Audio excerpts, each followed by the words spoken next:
joining me. I appreciate it. Not at all. It's no trouble. Um, well, I was wondering, could you, if you don't mind, could you give me a little background on yourself? I grew up in Donegal in Gortahork, a small village on the north coast of Donegal. It's an Irish-speaking village. I grew up in a family of 6 children. My parents ran a hotel, and my mother later ran a bakery. Um, we went to school locally. The area is strongly Irish-speaking, and to some extent it still is. I became interested in singing when I was about 18 and continued to pursue that as both an academic discipline and as a performance practice. So that's more or less who I am. When did you start learning English? And was it I difficult? I could always speak English because my father was not an Irish speaker. Okay, So I don't remember learning either language, okay, consciously learning. I knew them both from the start. okay. So then it was basically you grew up bilingual. I did. I did. Okay. I was lucky when I was a child. There was a lot of Irish, so I wasn't speaking English so much when I was very young. Okay. My father was the only person really who had English input, and I certainly was able to speak to him, but he was busy working, so I didn't see him that much, I guess. Um, so did you grow up speaking more Irish than more English, or was it pretty? Well, when I went to school, it was all Irish. There was no English in the school except for one lesson a day. So there was a lot of Irish input. I was at school for 5, 6 hours a day. And again, at home with my siblings, we would have a lot of Irish. Some English too. The younger children seem to want to gravitate more towards English. But when we were young, we didn't have a house, so we lived in the hotel, and I spent a lot of time with the women who worked there. Not just the women, but women and men, and I came to know them well, and they always spoke in Irish to me. Okay.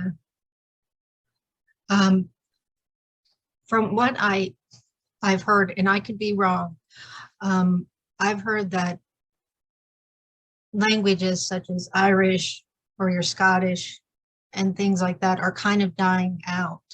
Is that true? Or do you think? The number of speakers is declining. That's true. Death is a kind of a word that can be very emotional and all of that. So I prefer to avoid talking about language death. So I suppose the number of speakers in our area among younger generations especially is declining. It's not to say that they don't know Irish, because they all learn Irish at school, but as something that they see as theirs and use as a normal means of communication, that's going down. So more young people prefer to speak English. So Okay. that's how I mean, worldwide, a lot of languages are not being transmitted to children. And those are usually languages with not very big numbers of speakers anyway. Languages that never had large numbers of speakers. So Irish, I suppose, in the 19th century might have had as many as 2 million speakers before the famine. It was still in decline before the famine, but the rate of decline was more measured, not quite as fast. But then after the famine, because of immigration and so on, the rate accelerated. It's slowed down quite a bit in the 20th century, but it's still uh, the rate of decline is still going towards decline rather than stabilization.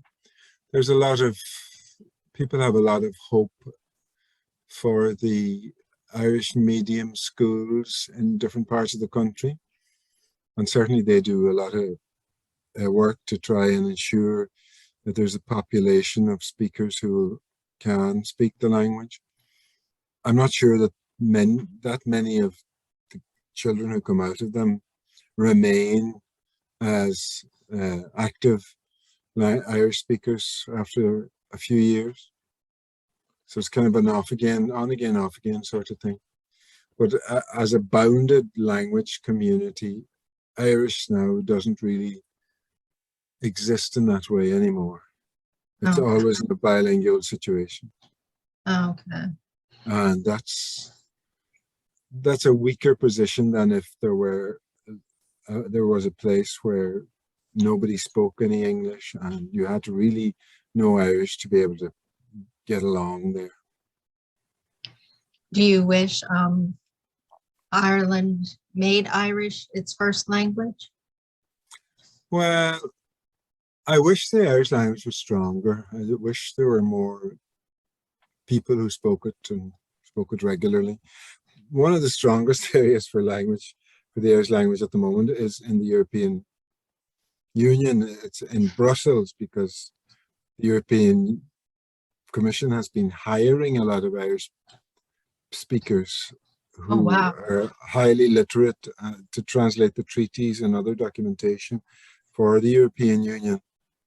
So there's quite a large community of Irish professionals now in the European Union, and those are people who tend to be very committed to it, the Irish language, because they've spent a long time studying it. So I suppose that would be one of the strongest communities now. That's amazing. I never knew that.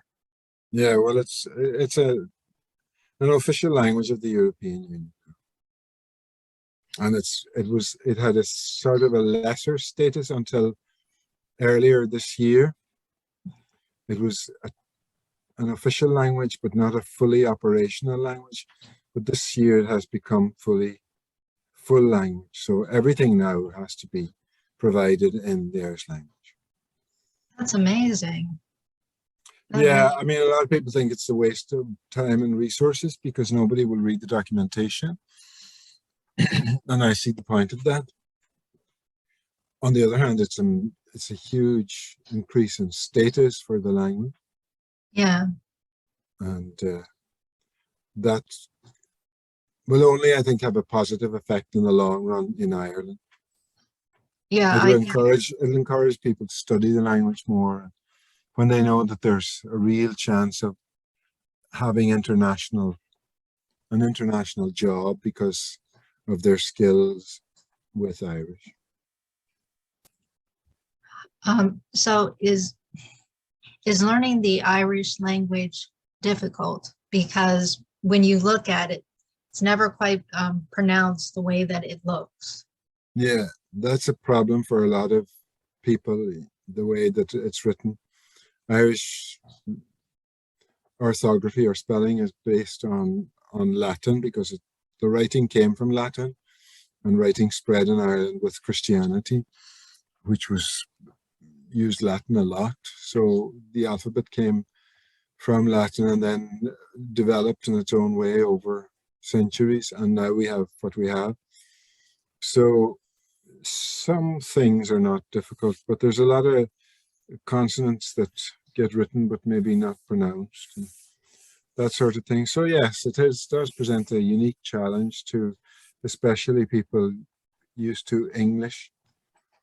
But that can be overcome. It depends on whether you have a good teacher or not. It depends on your own commitment. It depends on the time you put into it. So if you're well taught and you put in some time into learning it, then I think you can overcome the difficulties, the challenges. I know here in America, if you go to one of our universities, depending, you have to take a foreign language. Mhm. And we have a certain curriculum. It takes about 3 to 4 semesters, which would probably be about 2 years to learn a language. With the Irish language, would you say it could be learned in 2 years, or would it take possibly a little longer? Well, I know children who've learned the Irish language within 6 months. Okay. Yeah, and I did a Welsh course many years ago, and in 1988 I spent a whole 8 weeks learning Welsh, and I did nothing else for that 8 weeks but learn Welsh. And at the end of that, I could speak Welsh reasonably well and understand a lot of people when they were talking. Even after 3 weeks, I was able to have a conversation. Oh, wow. So, but that was just deep end immersion. So I had enough. If I had continued then and maybe stayed in Wales and lived in a Welsh speaking community, I think I would have retained. I still know a lot of Welsh, but I can't easily speak it now. And I haven't done any courses since then. So for a year or two after doing that course, I was able to speak, but because I didn't have any further input, my skills kind of atrophied, if you like, because I wasn't using it. If you don't use something, you lose it. So it requires that kind of commitment to be able to do it. So depending on how much time you can give the language, yes, it's possible to learn in 2 years, but it's all about what you get out is proportional to what you put in. Okay. If you wanted to learn a musical instrument, you know, they say if you spend 10,000 hours doing anything, you'll become good at it.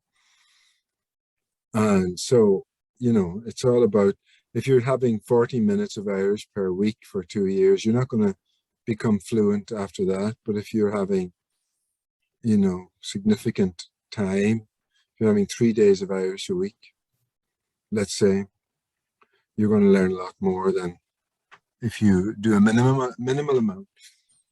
It's just people in modern lives, it's hard for people to find the time. Um, There are summer courses where people can immerse themselves, and people have done 6, 7, 8 weeks in these summer courses and come out with a passable level of Irish that they can continue to build upon. so are there classes there in Ireland that people can take to learn Irish or to better their Irish? There's a lot of Irish classes, yeah.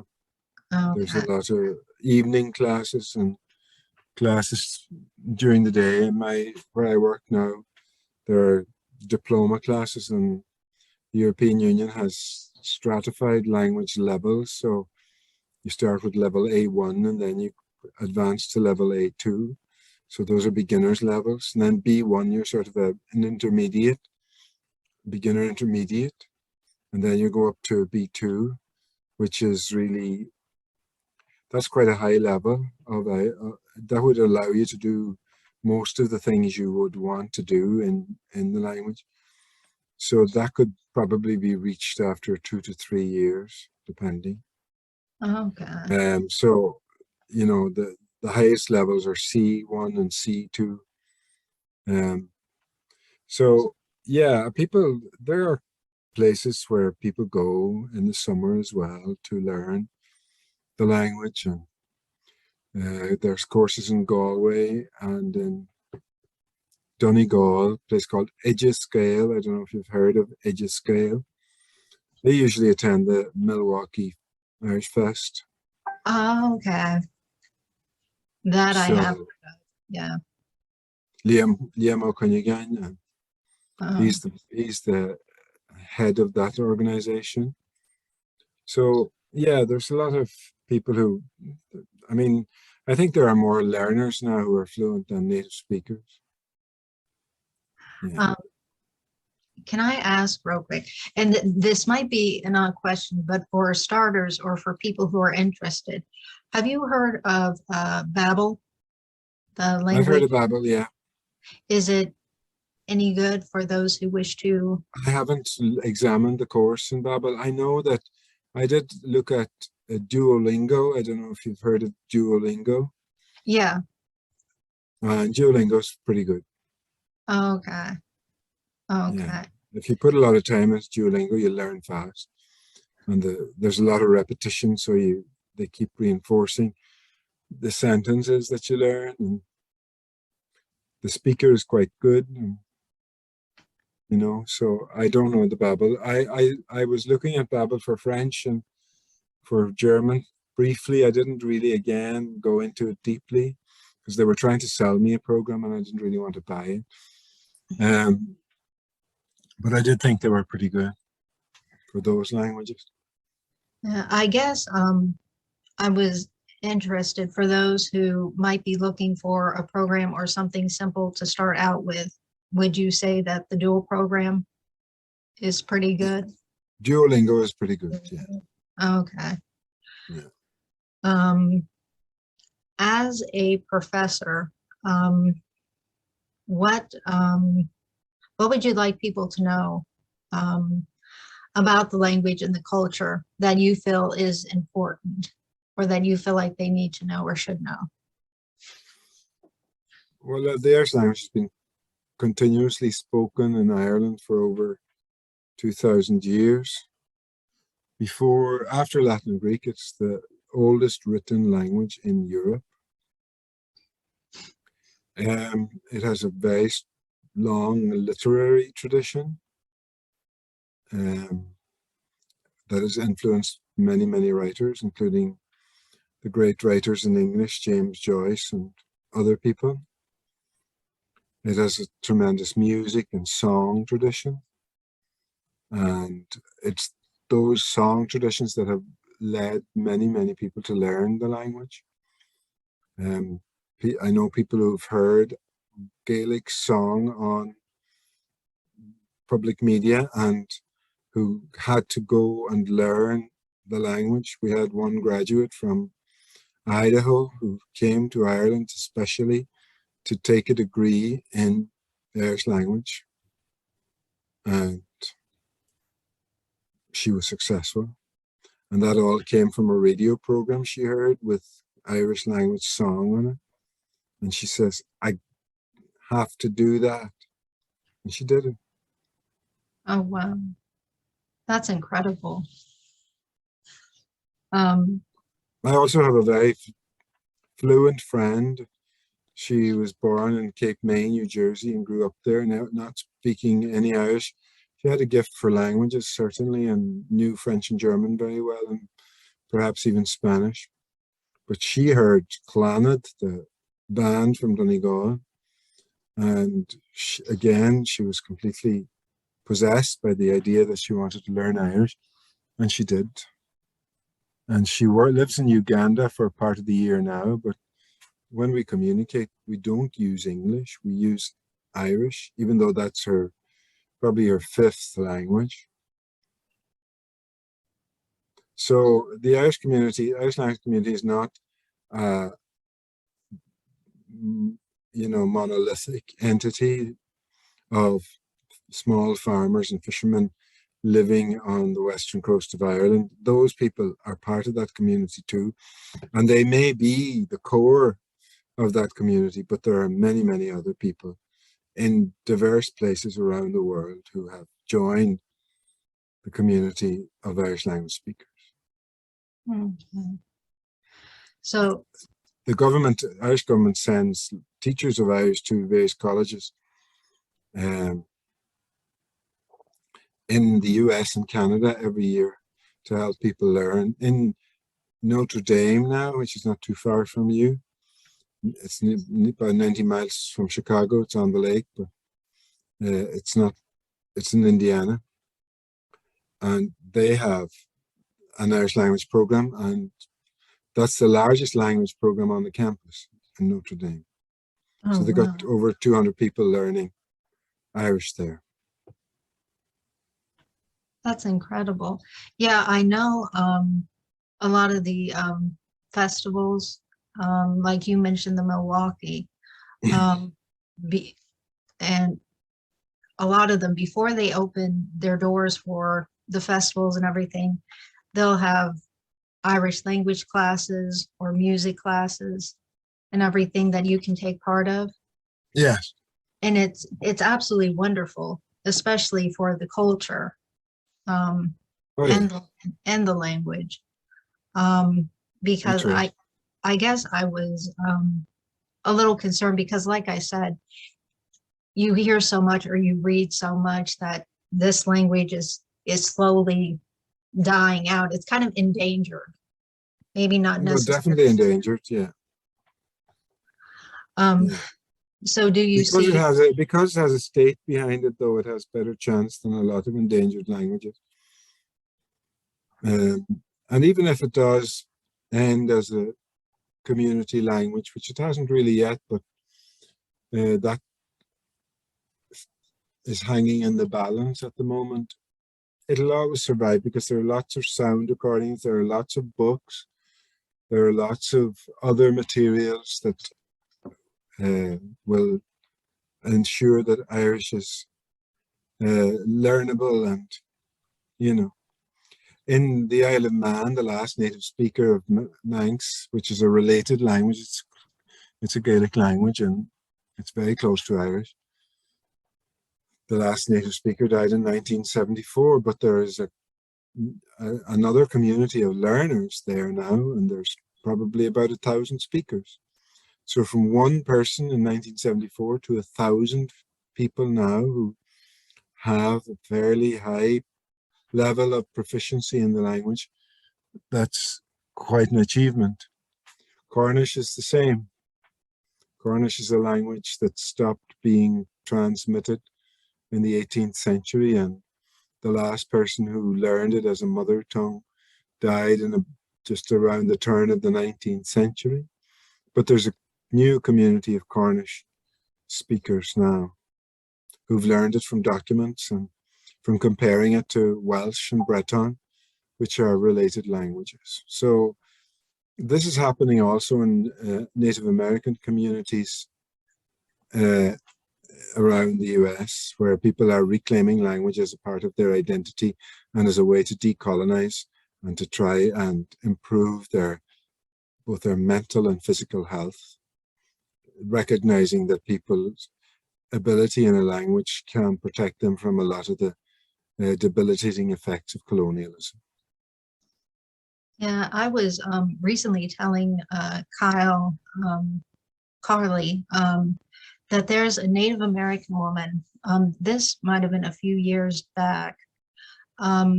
She was the only one who spoke her language, and she wrote a dictionary of all the words in her language, just wrote one word a day and came up with this huge dictionary for people to learn and for people to be taught, I because didn't she hear didn't. where that woman was. Sorry.